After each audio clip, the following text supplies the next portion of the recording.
hi and welcome to a quick little project I had to make for a short film I'm working on. After Christmas, I changed the script and it now includes an Oasis and a baby version of the camel puppet I already have. This video will be about the Oasis and the next one about the baby camel puppet. I first used this foam board I had lying around from another project to carve out the general shape. This took quite a while as I did not have the appropriate hot tools.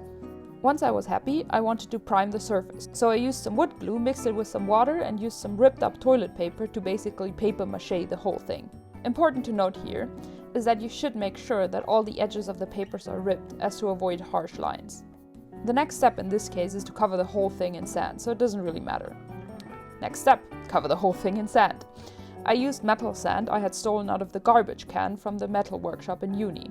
That's why it's grey. Anyway, I mixed the sand and the wood glue together and spread it across the whole set piece. You can also buy these sand mixtures for miniatures. I have never used them before, but I kind of feel like they're a bit of a rip-off as it's pretty easy to make yourself. And they're really expensive. Anyway, let that dry. I let it dry for at least 2 days just to be sure.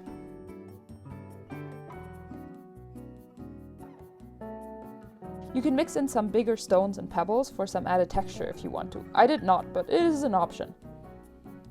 Now I painted the whole thing first in a darker color.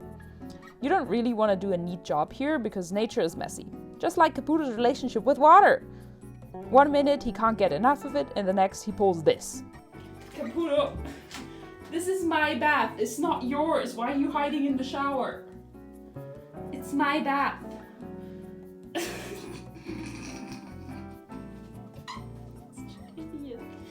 You an idiot. He stayed in there the entire bath, staring at me.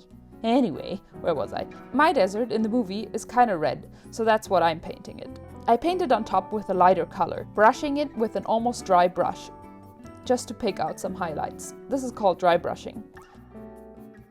I used different variations of colors to make it look messier. I did not have the rest of the desert set with me, so it ended up not really matching, but I managed to blend it in with the rest using some kinetic sand. I used the lightest color, especially around the edges of the stones. I really like the effect that gives. Then I painted a layer of glue mixed in with blue paint where I wanted the water to be. I don't know why I did that, but it ended up being completely useless. Now, before we move on to the plans, here's a quick story of what happened when I bought my dog one of these floppy fish that I've been getting ads for months now.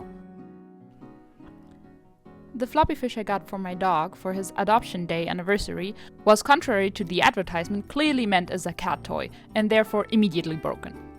But fear not, I got some thermoplastic, heated up, wrapped it around everything, gluing together the broken pieces, reinforcing the outer shell, and voila! Happy fish, happy dog. On second thought, maybe just a happy dog.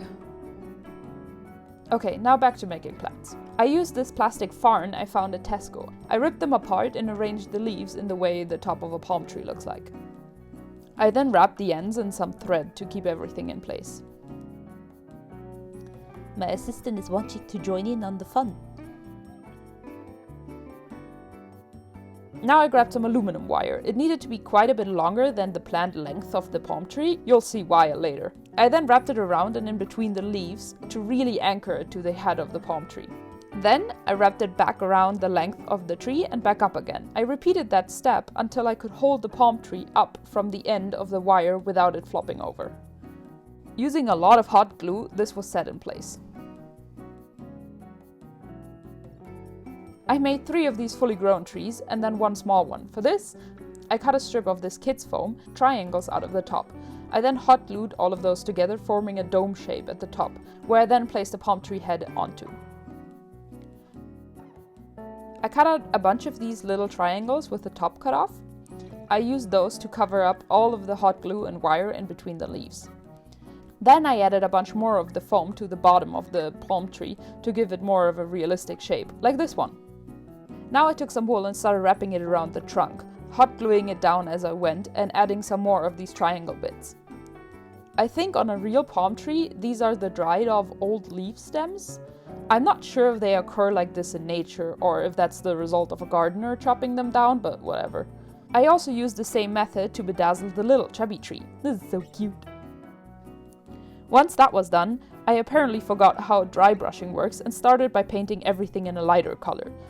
I then went over it in the darker color.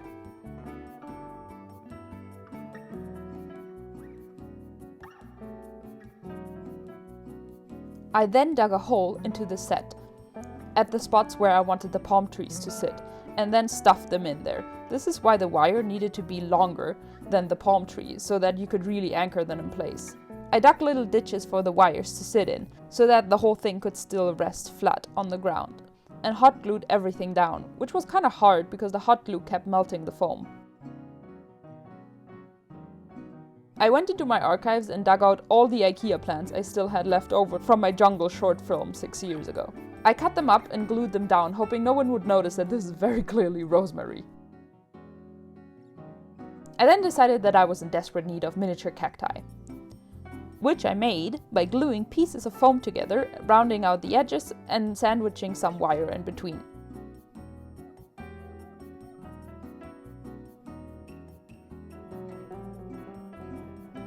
The trick to having them look like real ones is to be as random as you possibly can.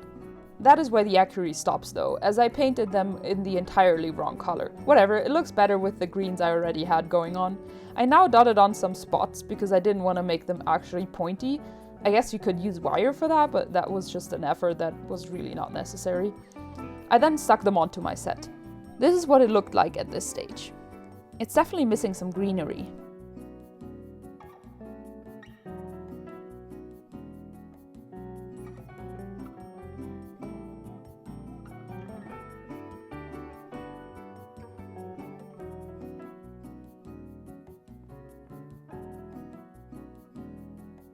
I added these little grass tufts that I got from a train model shop.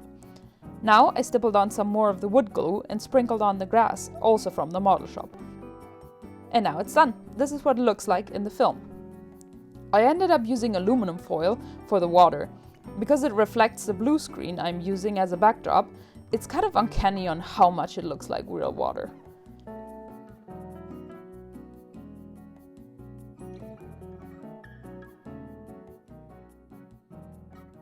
Thanks so much for watching. Please like and subscribe if you enjoyed and don't want to miss out on part 2.